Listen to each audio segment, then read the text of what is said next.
Mesdames et messieurs, bonjour et ravi de vous retrouver dans cette édition sur la première radio-télévision communautaire.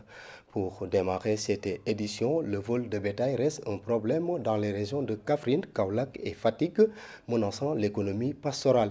Pour y faire face, une rencontre a réuni plusieurs acteurs dans la zone centre. Elle a permis de faire le point sur les actions en cours et de proposer de nouvelles solutions.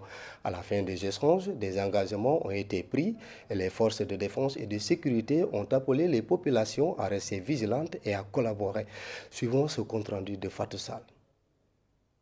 Le vol de bétail reste un problème majeur dans la zone centre du pays, touchant particulièrement les régions de Kaffrine, Kaolack et Fatick. Face à cette situation, une rencontre multi-acteurs a été organisée. Les résultats des actions menées ont été présentés. Au courant du premier trimestre, nous avons enregistré en tout cas 280 bêtes volées.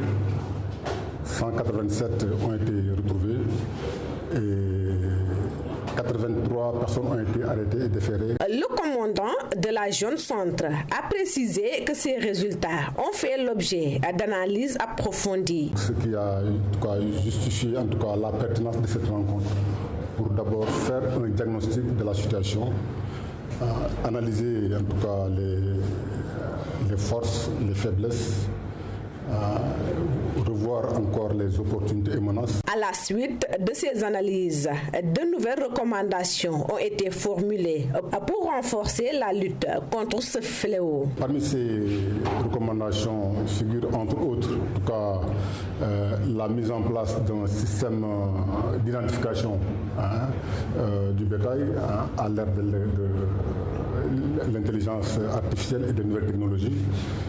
Il s'agit aussi, entre autres, d'installer des enclos communautaires pour mieux sécuriser le bétail.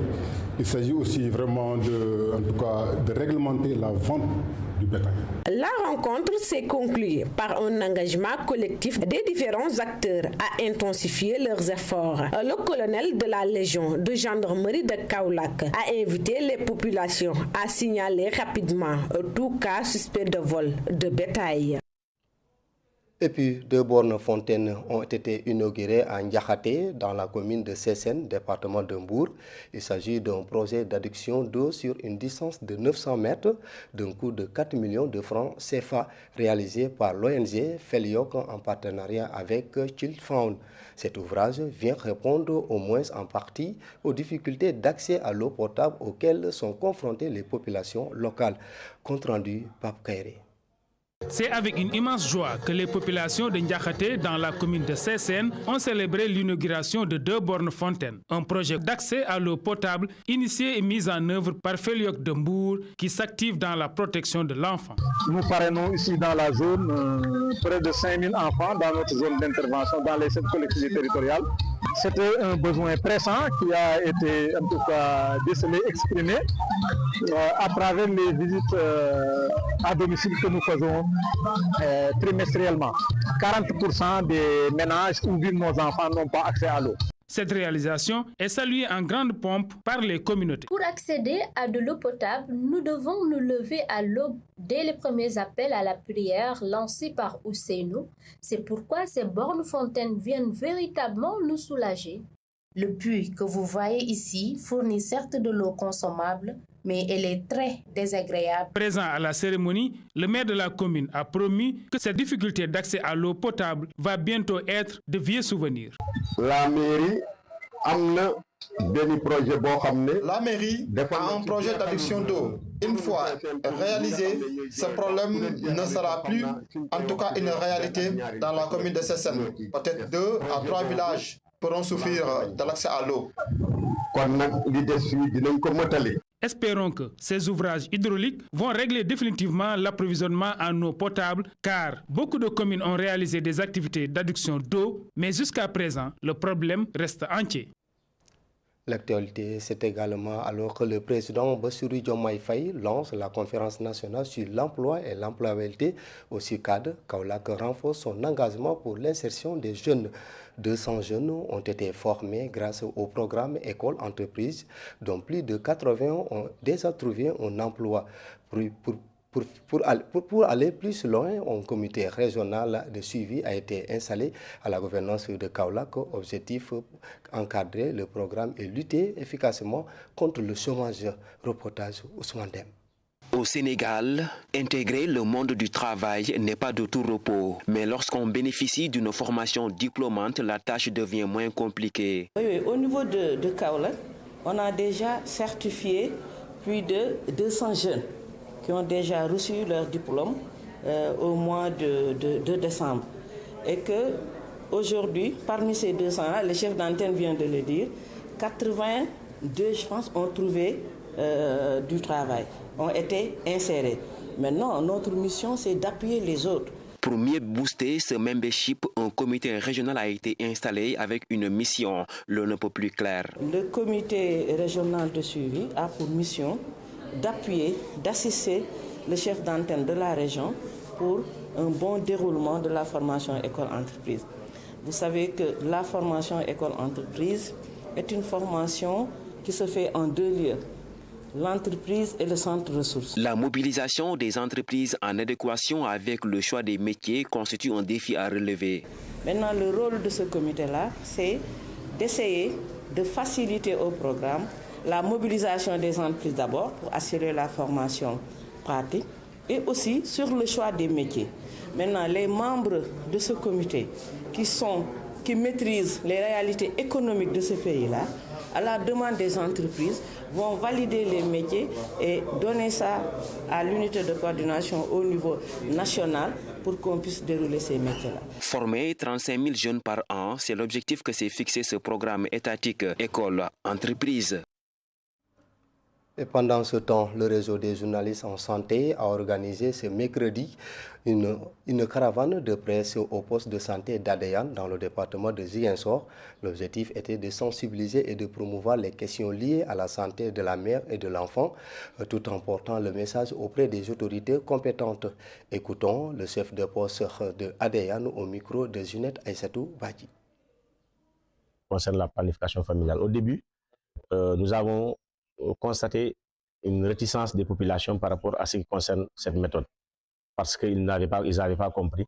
Mais avec l'appui de la direction régionale et du district sanitaire de Ziguinchor, ainsi que les formations que nous avons eues au niveau de Ziguinchor, ça nous a poussé avec le personnel qui est là, les relais, les agents communautaires qui sont là, à appeler d'abord une concertation au niveau des populations, en l'occurrence les chefs de village, les délégués de quartier, les imams et tous les responsables de ce village, même les jeunes garçons, avec qui on a discuté, on nous a expliqué les avantages qui sont au niveau de la planification familiale. Parce que les gens pensaient que quand on fait une planification familiale, c'est pour empêcher aux maris d'avoir beaucoup d'enfants. Et nous leur avons fait comprendre que ce n'est pas le cas, puisque nous parlons tous la même langue que ces derniers-là. On leur a expliqué les avantages. Après beaucoup d'efforts fournis par les relais, en l'occurrence les VAD avec les Badjengo, les causeries, les dialogues communautaires que nous organisons ici, et les mobilisations sociales, ça a beaucoup impulsé, ça a fait que tout le monde a adhéré. Et maintenant, cet avantage, les pères de famille l'ont ressenti. Parce qu'au début, ils avaient l'habitude de faire sortir de l'argent tout le temps pour amener leurs femmes à l'hôpital, amener leurs enfants, parce qu'ils faisaient des malnutritions aiguës. L'enfant n'a pas été normalement. Chaque fois que Dieu fait, l'enfant tombait malade. Mais avec ces méthodes-là, ils se sont rendus compte que les enfants tombaient moins malades et ils dépensaient moins d'argent. Et nous aussi, au niveau de la structure, on a eu beaucoup moins de malnutrition aiguë modérée et on ne parle pas de malnutrition aiguë sévère dans la structure. Parlons à présent de la chaleur. Alors que le thermomètre s'emballe dans toute la région de Matam, la ville de Ourossogui fait face à une double peine, une chaleur étouffante et une poussière insupportable. Une situation climatique éprouvante qui bouleverse le quotidien des habitants et freine les activités sociales et économiques. C'est un reportage de Omar Sall. Depuis quelques jours, Matam est confronté à une situation climatique délicate. Une hausse notable des températures, frôlant les 42 degrés à l'ombre, s'accompagne d'une épaisse vague de poussière, impactant durement la ville de Ourossogui. Il fait très chaud ici. C'est difficile de travailler dans ces conditions, mais nous n'avons pas le choix. Nous sommes obligés de faire avec. Cette chaleur accablante a provoqué une baisse significative de la fréquentation à la gare routière de Ferlo. La chaleur nous dérange. On ne fait pas correctement notre travail. Les clients se font de plus en plus rares. On ne prend pas de risque de faire un voyage. Sinon, nos véhicules risquent de tomber en panne. Et même pour trouver du gasoil, c'est tout à fait un problème. Actuellement, on ne travaille plus.